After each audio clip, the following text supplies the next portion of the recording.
Hello, my name is Gene Gilmore. My birth given name is Eugene Reuben Akers. I don't want any money for what I'm doing because hopefully this video won't come out until after my death.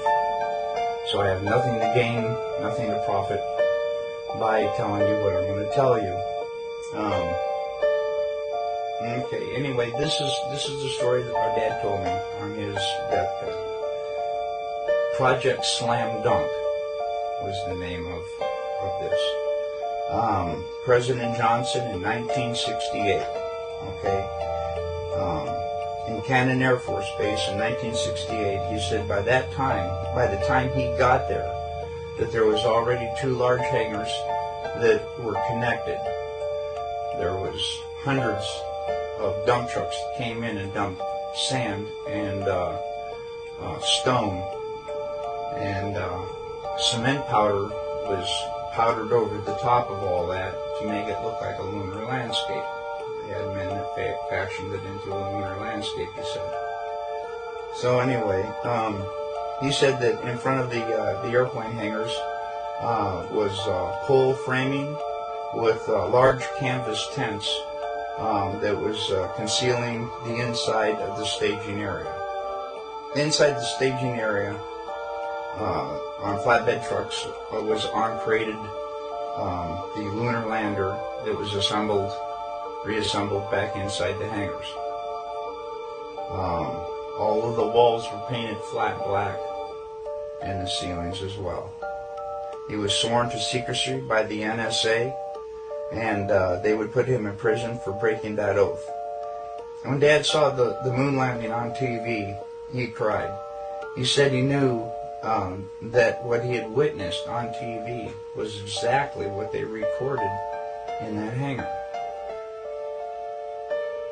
There was no reason for them to go flying around and everything. They had detailed high-definition photos of the landing area.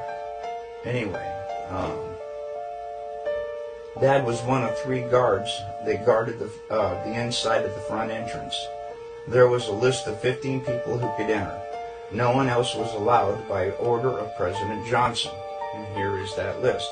Neil Armstrong, Edwin Aldrin, Werner von Braun, Robert Emenegger, Gene Kranz, James Webb, Joe Kerwin, Dr. Thomas Paine, Glenn Looney, Dr. Christopher Kraft, Dr. James Van Allen, General Trudeau, Lieutenant Colonel Donald Simon, and Grant Norrie. Now, the only 2 that I really have information on is Robert Emenegger. Apparently, he did a lot of video work and stuff for the Department of Defense. So the DoD did know him. Okay, and the other one was Grant Norrie. Norrey, I believe, was, to the best of my dad's knowledge, was like some FBI, CIA, NSA, who knows, something like that. Okay, President Johnson only showed up for the first day of filming. Filming lasted for 3 days, and the entire project was restored to original. In other words, the hangars were all taken apart. The sand was all removed, and so on and so forth. Dad told me all these things father to son. He also told me not to ever tell anyone what he had said, but he said on his deathbed that he had to tell somebody before he died because it was just too important not to tell. I sure as hell wasn't going to tell anybody. Yeah, I feared for my wife and me and my son, and I'll tell you what. Ever since I contacted Bart Sabrell, I think they may be listening to his phone once in a while, because I never had any problems until I contacted him and told him my story. Now, people broke into my house 2 times. I was visited by men with black suits, and I was told in no uncertain terms to drop this whole project not to say anymore to anybody, or me and my wife and my son could disappear. My dad, he raised me by the book.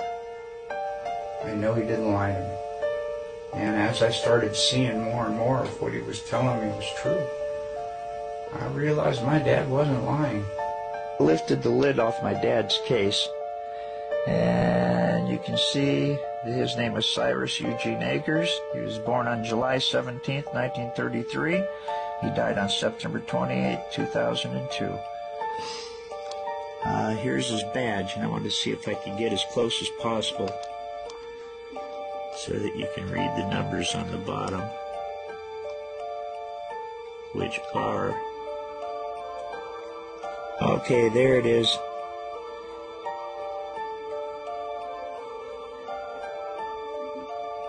(07596).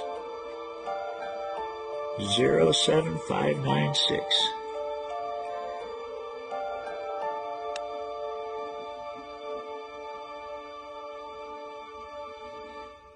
That's my dad.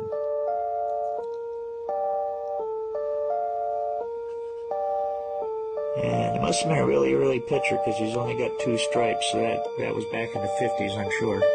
Probably not long after I was born. And there he is. That's my father.